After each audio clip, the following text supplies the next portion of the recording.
Welcome to the ZoomInfo Labs podcast. I'm Ben Salzman. And I'm Millie Beetham. On today's episode, we're thrilled to have Meka Asonye, a partner at First Round Capital, joining us. Meka brings a wealth of experience in guiding startups through the intricacies of modern-day venture capital.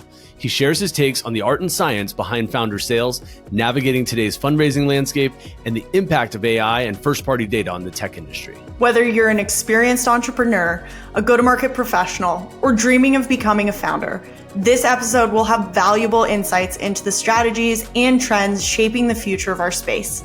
Here's our chat with Meka. Let's get into it.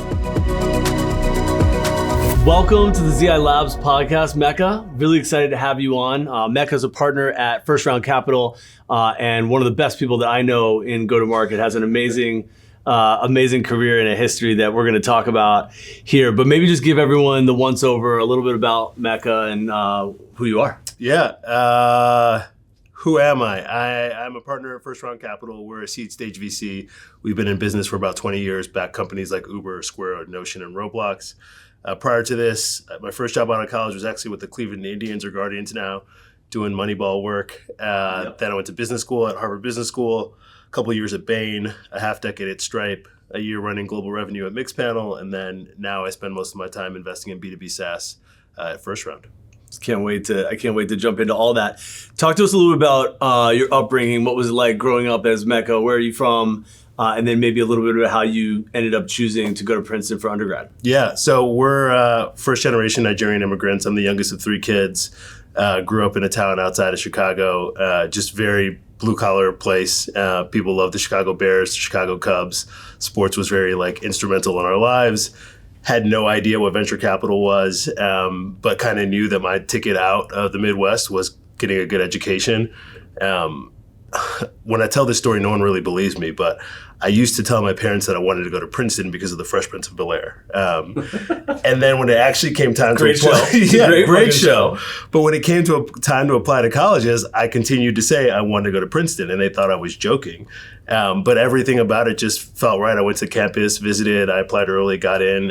Some of my closest friends today are still friends that I met freshman year in college. My first job out of college was because of a Princeton alum, so I owe a lot to the university. And yeah, feel really lucky to have gone there. Nice. It turns out it's an amazing school. So it's a decent school. Not too surprised that you enjoyed it. And you mentioned that you were at what was then the Indians, now the Guardians. Talk to us about how you got into Major League Baseball, and was that this is my passion, or you're I just love baseball? Yeah. I mean, if I'm being honest, so I spent my sophomore summer at an investment bank, and a lot of Princeton grads go to consulting or go to investment banking.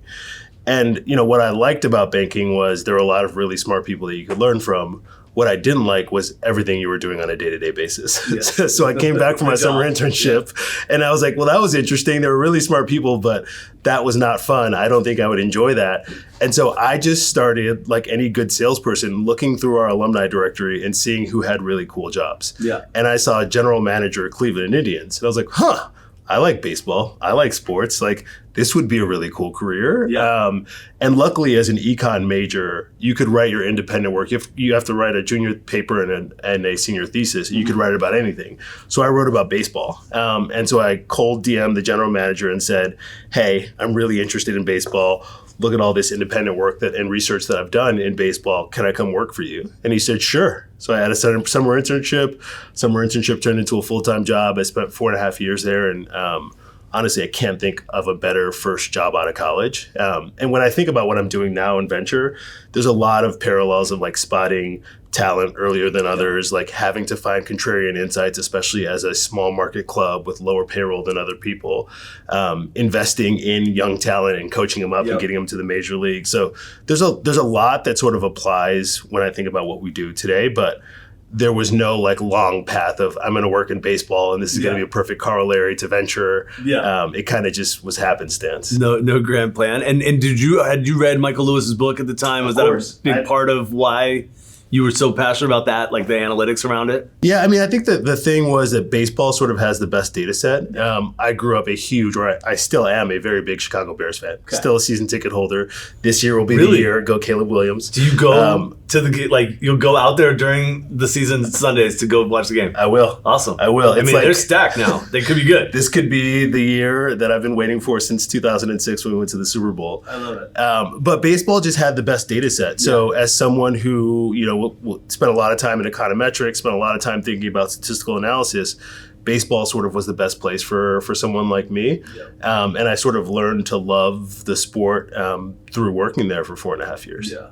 Yeah, that's awesome. And then you eventually found yourself at Bain. First, I should say, shout out to all the folks at Bain. Jordan Lee and the team that are based here are some of our partners, and they've really taught me a lot about our space. So I love the folks at Bain. Talk about your experience there. What were you staffed on? What was the type of work you were doing? And did the work in baseball lend itself to Bain, or was that just the next great job that you could get? No, so for me, after leaving the Cleveland Guardians, I really thought about de-risking my career. And I thought the best way to de-risk it was, one, go get a top-tier MBA at Harvard, and then go get a top-tier job at Bain. So if I decide to go back in the sports world, like I can always fall back on, I'm a real person. I went to business school. Yeah. I went to Bain. It was sort of my business boot camp. Yeah. And again, one of the common themes you'll hear about me is people, and Bain people just felt like my people, really smart, really down to earth, did not take themselves too seriously. Jordan Lee, actually, I think I worked on one of his cases. Nice. But I spent most of my time in the B2B practice. I worked for very large Fortune 50 companies and oftentimes on go-to-market problems. And sort of that is what kind of started, this next phase of my career in B2B SaaS and go-to-market. Yeah. I think the thing that I noticed about Stripe and still connected with a lot of those folks today was the talent density. You guys had some of the best people in the world at the time in go-to-market. How did you find yourself at Stripe, and what was that like working amongst such awesome people? Yeah. Stripe was another lucky story. I remember thinking about leaving Bain, and the advice at Bain is like, you only leave Bain once, so make sure you're doing it for the right thing. And so I'd spent a lot of time thinking about what I wanted next. I went and talked to a bunch of different friends who had either just been job searching or were in and around early stage tech, and just asked, like, who are the 0.01% founders? What are the really interesting companies that are near an inflection point? And, the funny thing is Stripe and Coinbase were the two companies that just kept coming up over and over and over again. And I mentioned this earlier that I'm one of 3 siblings, and I really highly respect the opinion of like my brother and sister. And I remember telling them about both jobs, and my brother is a federal prosecutor. And I told him about Coinbase, and back at the time he was like, that stuff is really sketchy. Don't go to that company unless you want to go to jail. So I always, every time the Bitcoin hits 50,000 or 60,000, I will like send him back this email of him telling me of how bad of a company Coinbase is going to be, and just tell him that it's good he's a lawyer, not a venture capitalist, because he couldn't be more wrong. But honestly, at that point, I had 2 pretty good decisions if I landed at either of those companies. And the vibe at Stripe just felt right. Like a lot of people who had really interesting backgrounds where I was like, no matter what happens at this company, I'm going to be able to learn and grow. And, I think for me, that was just such a special time in my career where early stage startups are so much fun. Everyone is just like maniacally focused on one thing. You've got this like really interesting melting pot of, I hadn't spent much time with like engineers. All my work at Bain was with business people. And so getting to work a lot with the product team, with the engineering team, with the business development team, like it was really a crash course in running a company. And I think so much of the DNA at Stripe was act like an owner, regardless of sort of what your KPI was, always have your Stripe hat on. And so that allowed you to kind of get your hands and feet wet in different parts of the business. And that's one of the things I'll always remember is just, I spent time on sales, but I actually got exposure to so many other things. One, just because that was the nature of how to do your job. And 2, because Stripe had this incredible cultural phenomenon of transparency. Like everything was BCC'd on email lists. Everything happened out in the open. And so you could learn about anything if you really wanted to and had the time to. Yeah, that's awesome. And how did it change over the time you were there? You were there for like 5+ years. Obviously it kind of grew from like B round to you all were raising a massive valuation.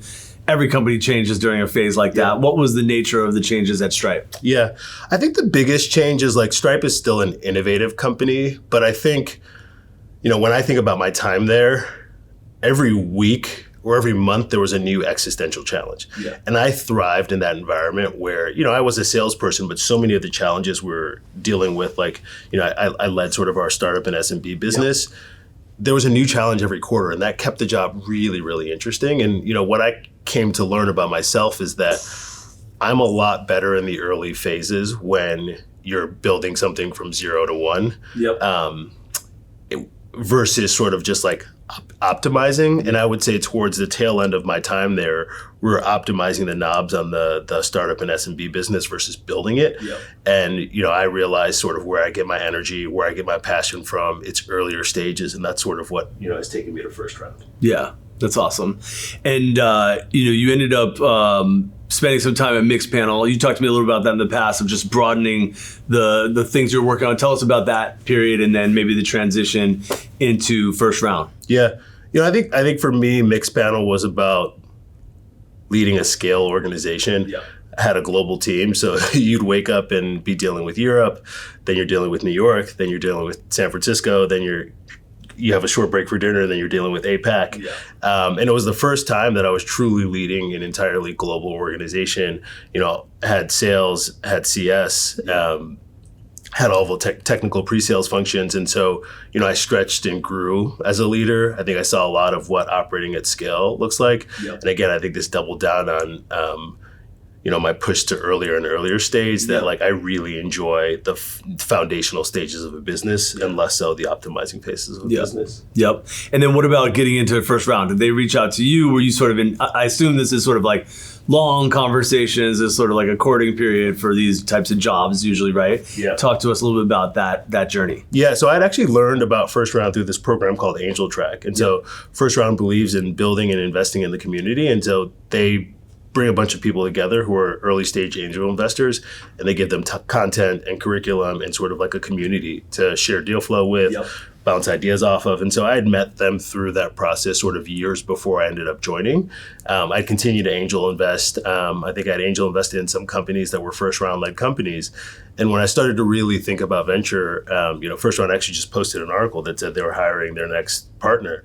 And I emailed one of the contacts, and we probably had 6 months of conversations, and I spent a lot of time on pitches and their partner meeting, just meeting other folks and seeing what a full-time investor job would be like versus what an angel investor job would be like. And I just fell in love with the job. I fell in love with the people, and sort of haven't looked back since. Yeah, I bet it's an incredible firm. I feel like I've been following from afar for a long time. Maybe one question you sort of mentioned the community piece. It feels like first round was one of the first VC players to really invest in programs like that and invest in community. I think you still do a lot of that today around content and community, right? Talk to us about how that's a little bit of a differentiator for you all and how it actually ends up helping founders. I think first we do it for good reason, which is I think we want to bring the veil down to early stage operating. And one of the things we try to do is interview really successful early stage operators and then share that knowledge with anyone who wants to consume it on the internet. Like, why should that be something proprietary for us? We want to help everyone build great businesses if we can. And so I just love that. Like, there's other firms who I think would take that and keep it inside and not share it with others. But I love the ethos of just trying to be in service of the early stage ecosystem.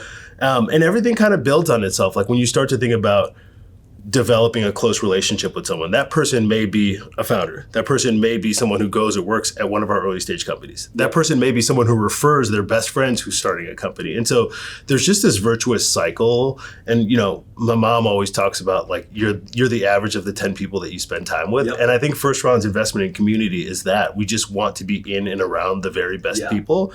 We want to figure out how we can give them value. And hopefully sometime down the line, we'll get value back. But if we don't, we'll continue to invest in those programs because we really, truly feel like we just want to be sort of a really good actor in the ecosystem. I love it. Aaron, I know that you've been following everything that happens at First Round and a lot of the stuff that they do. Maybe pass to you for any questions that you have on Meka's experience at First Round now.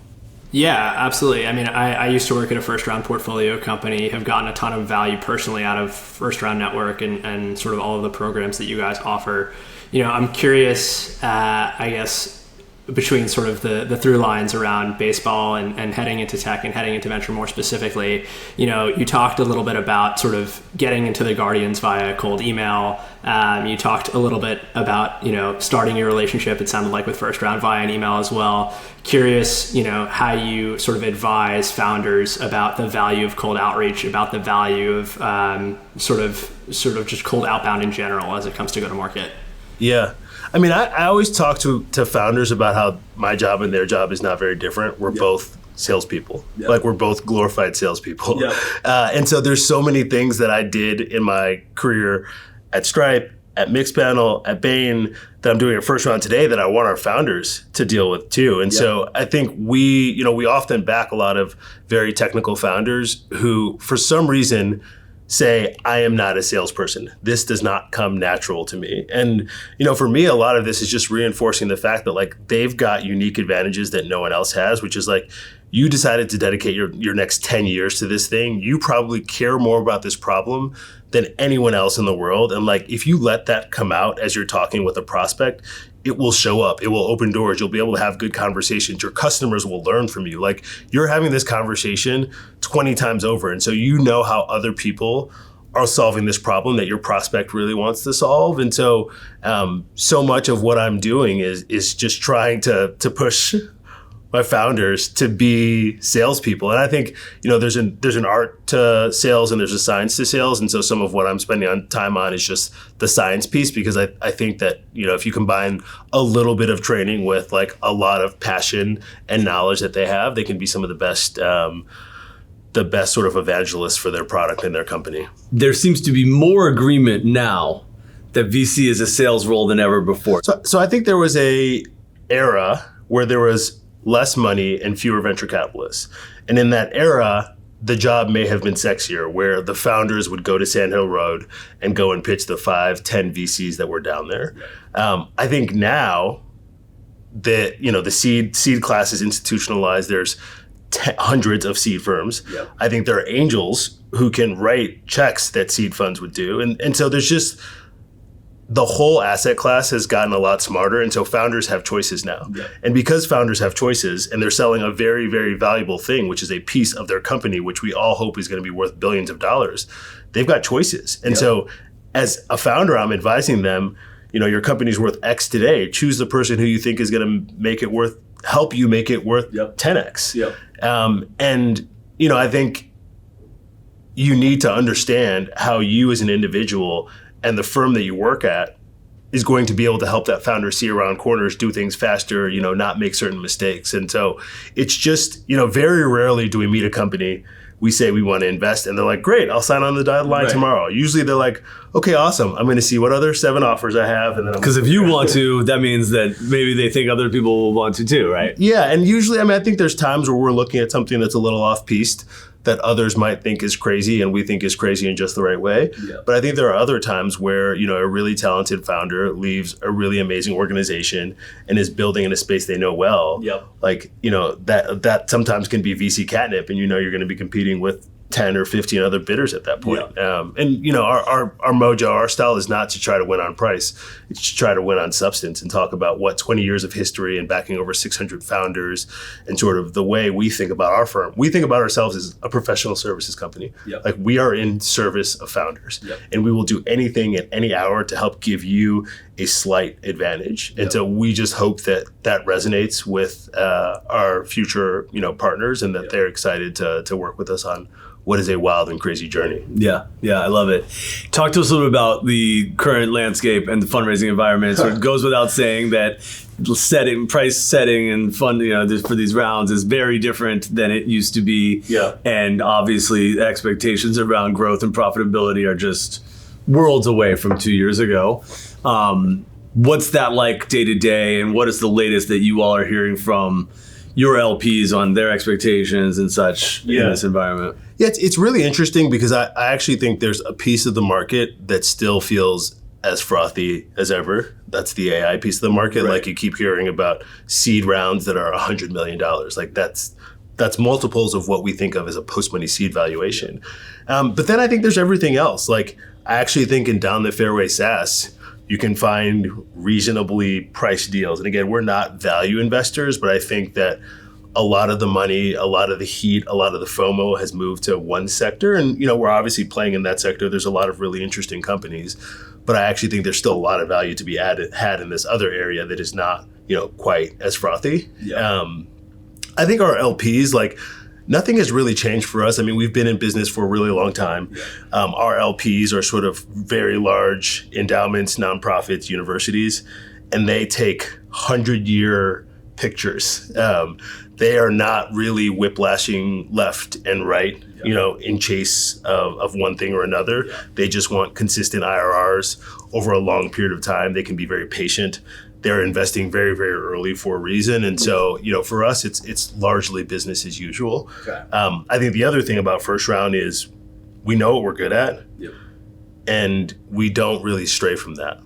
Since our inception, we've been investing in pre-product market fit founders and trying to help them scale. Yep. And I think a lot of other venture firms have sort of gone up market, launched opportunity funds, doing later stage stuff.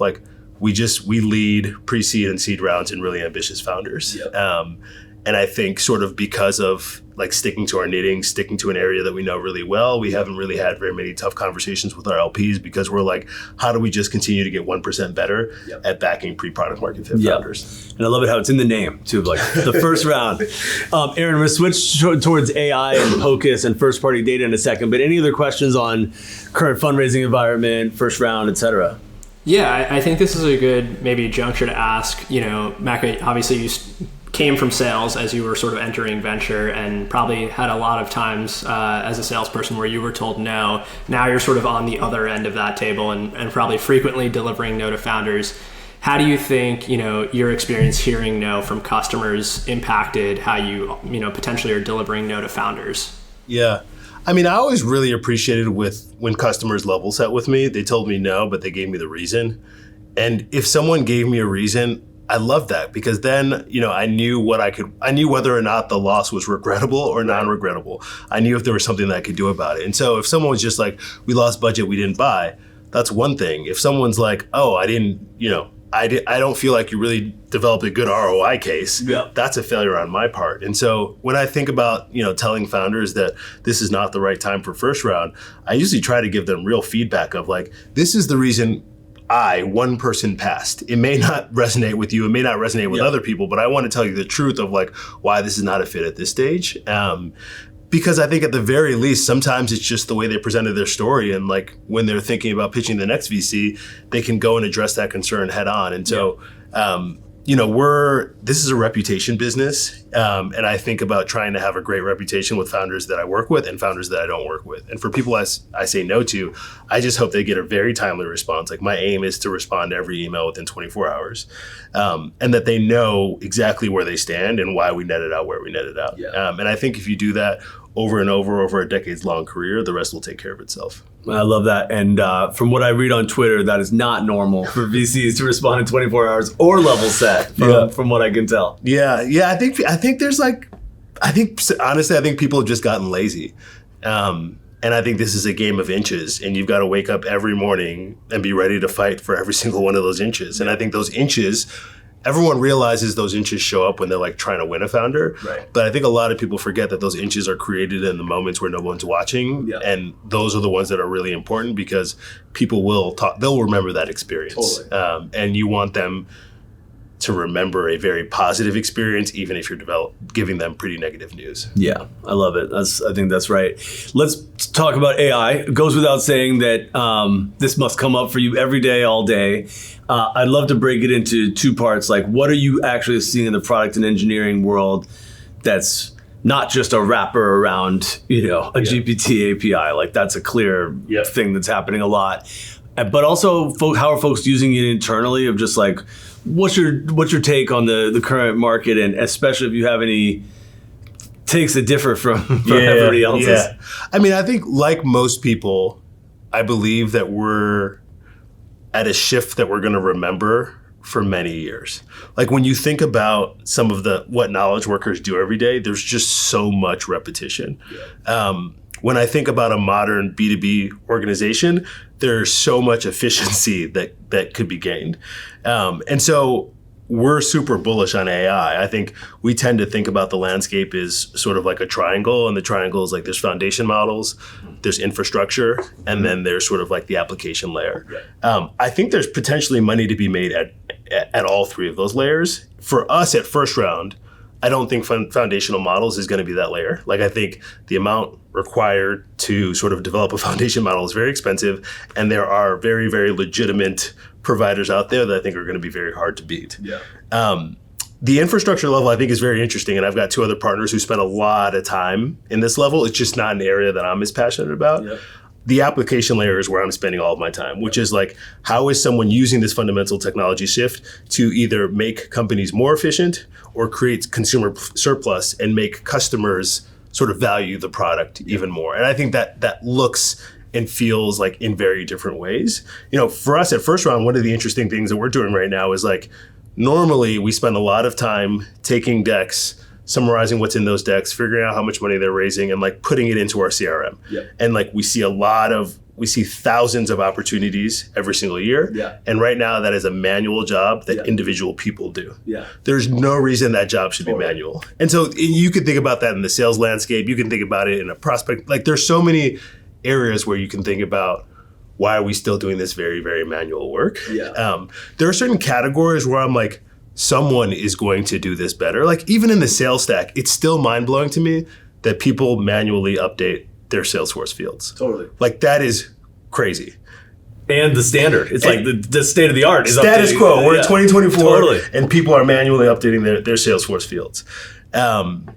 And so that's just one, like, I'm super bullish on the sales stack looking very different in 5 years than it does today. I mean, there's 100 companies chasing AI SDRs. I think there's going to be a lot of money lost, but I do think at some point someone's going to get the product execution right to say this is a better experience than what is happening today. And so that's one small area where I have a thesis, and I'm trying to look at every company. But in general, the way we invest is we look for someone to come to us who has a unique insight, and we're like, that's a really good insight. I'm really interested in solving that problem. Like, I want to back you in trying to solve it. I love it. And I guess give us a little bit about the nature of this conversation inside the partner meeting. It sounds like you will have a sort of point of view on the sort of stack and the different layers. Are there folks at the partner table who disagree on, like, this is not a moment to remember, et cetera? I think everyone agrees that there's going to be a lot of value creation over the next 5 years in and around AI. I think people disagree what that value creation is going to look like.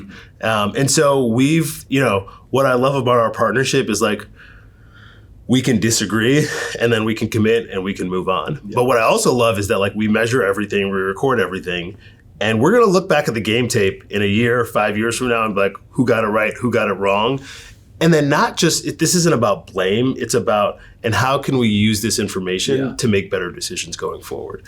And that's one of the things I think is really special about First Round is, like, this constant battle to improve our decision-making process. Like, we treat that as a product. Like, there is a PM inside of First Round that thinks about how we make decisions, because it is probably the most valuable thing that we do on a day in and day out basis. Interesting. I love that. That's awesome. You talked a little bit about first party data, CRM data. You're an investor in Pocus. I've spent a little bit of time with Alexa. She seems like a brilliant founder and she's building something great. Talk to us a little about that company, just maybe tell everyone what Pocus is and how you think about that market. And then I want to talk to you about how that market's changed over the last year, really. Pocus is a fun one because that was my second investment. And we invested on a deck. There was nothing else. There was just Alexa and Isaac. And it was kind of putting my neck out there. It was, we're investing in a category. I think at the time, people thought of the category as a CRM for product-led growth companies. That was like what was getting a lot of money. I think what was interesting when I met Alexa is her vision was so much bigger. I'm going to spare the name of the companies that she feels like, Pocus will ultimately kill, but the goal was to give go-to-market teams superpowers so that they could, sell better. And it wasn't just product-led growth companies, it was all go-to-market teams. It started out with product-led growth companies, but and we talk to founders all the time about super serve a niche before you spread out. But what's been really cool about watching this journey over sort of 3.5 years has been, it started off over here. There's this end state that she's talked about, and you're seeing it slowly move to the right. And so, one of the things that I love about Pocus is they're helping go-to-market teams leverage their first-party data, and now they're combining it with a lot of third-party data to like run a modern go-to-market engine. And when I say modern go-to-market engine, I think there's a lot of people who are like spraying and praying horrible outbound emails to the wrong people with the wrong message at the wrong time. I get them all day, every day in my inbox. And I'm like, again, it's 2024, we've got to do better. Yeah. And I think Pocus is just helping teams do better and sell more effectively and efficiently. Yeah, I love it. Aaron, I couldn't tell if he was talking about ZoomInfo that they're going to come after. Like, getting a little hot under the collar here. Oh my God. No, I'm just kidding. And there's a bunch of the folks in that space, a bunch of folks who were competing with Pocus who are now gone away. Before we started rolling, we were talking a little bit about that. What do you attribute, obviously each company is different, some of them just maybe weren't built to last, but what do you attribute that market dynamic? I mean, just for folks listening, there's really 4 or 5 direct competitors to Pocus that have gone from, they're out there, they seem like it's one of many, to now gone, and Pocus seems to have a little bit more room. What is that market dynamic? Yeah, I think a couple of things. So first, I think there's a wave of competitors who are no longer in business because their whole company was focused on PLG CRM. And I think what a few companies quickly realized is that market is not big enough to be a venture-backed market. Like for some period of time, product-led growth was all the rage, and everyone thought that every company was going to move away and there were going to be no salespeople. It was all product-led growth. And I think what you quickly saw was just like the category wasn't big enough, and people who solely focused there perished. And I think, on Pocus's end, they were like, we want to serve all companies. We're starting with, product-led growth companies, but we're serving primarily sales-led companies as well. I think there was a second piece, which was a lot of these companies got invested on a promise that you're going to solve this problem. But after you promise something to your customers, you then need to deliver it. Actually solve it. Yeah, and so everyone we've all been promised something, and then we get the product and we're like, this doesn't do the thing that I think it's supposed to do, or this kind of does it, but it costs me way more and takes me way more time. And I think that happened with a lot of them. I think, there's one case in particular that I'm thinking of where they built a product and they sort of built Lego blocks, and your go-to-market sort of motion had to fit inside of these Lego blocks. And I think one of the really brilliant things that Pocus did was they spent more time before they shipped a product, and they built in a flexible way and a flexible data model that allowed them to serve very different companies that had very different go-to-market motion. So I think that was the second piece. And then I think the third piece, which was really interesting, is I think the team took kind of from the beginning, they said, we're going to give these customers white glove treatment. Like, some of these companies are going through shifts where they're changing the way they sell to customers. And we're actually just going to try to be an advisor to these companies and going from like the spray and pray world to going to the like enlightened world. And we're going to be sitting there and we're going to be advising them on like how to best make use of their first party signals. And I think some people would look at that and say, like your LTV to CAC is upside down. Your onboarding time is taking too much time. This doesn't support the ACVs you have. And I think for them, this was just like we want to learn from our early customers. We want to build something that's really, really amazing. And we're, it's not always going to look so hands-on and servicey. But when you're selling out of the gates to mid-market and enterprise companies, again, with higher ACVs versus some of the competitors who were really focused on like SMBs, I think that was the other piece that really just changed the picture in where the market is. And Pocus still has a long way to go, but I love where they're at today. And what I love the most is sort of hearing the feedback from some of their customers who are just like, I cannot imagine a world showing up at work without Pocus. Yeah. That's awesome.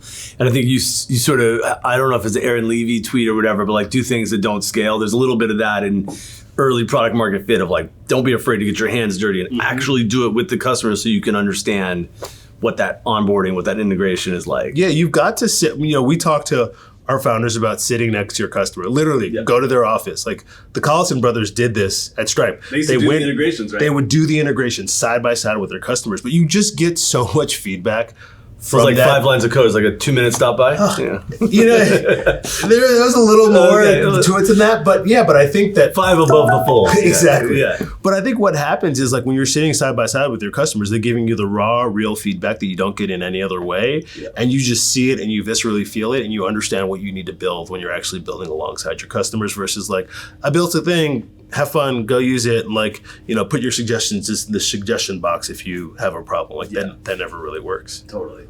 We're getting close to the end. I have so many more questions, but I want to be respectful of your time. Talk to us a little bit about where First Round is going, and when you think about your journey over the next 5 or 10 years, obviously the world's changing really fast, but how do you think about the evolution of First Round and the evolution of Meka? Yeah. I'm going to give the really boring answer, which is like, if we sit here 5 years from now, I hope it looks the same. I hope we're still looking to back with the most ambitious pre-product market fit founders and leading their pre-seed and seed rounds. We have to evolve with our customers. And as our founders have new and different challenges, I think we'll evolve sort of what our internal team looks like, what offerings that we have to help support those founders. But I think First Round is going to look very similar. Like, our name is First Round. You're not going to see us leading C and D rounds. It's going to be a lot more of the same, which is just finding the very best people who are tackling the world's biggest problems and being sort of advisor to those people. And for me, I think I'm doing the job that I hope I retire in. I love being a small part of my founders' journeys. I love being able to sort of give them tactical advice on company building.